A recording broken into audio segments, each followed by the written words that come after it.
Hello guys, welcome to my channel. Today we are going to see how to resolve the 0x80240024 error when downloading store apps in Windows 10 or Windows 11 computer or pairs you performing a Windows update.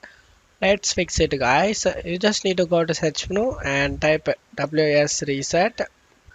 Comes up run command, click on open it. Wait for it. After finishing this, you just need to close stuff here and you just need to go to search menu and type cmd. Right click on the command prompt and select run as administrator and select yes.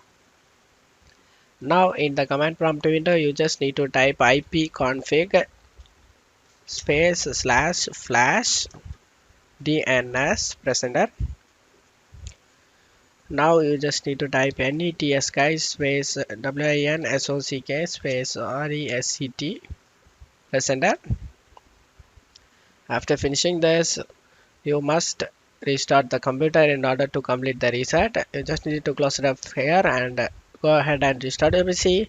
After restarting your PC, hopefully your issue has been resolved guys. That's it for today's video guys. Give me a like and subscribe. Thank you.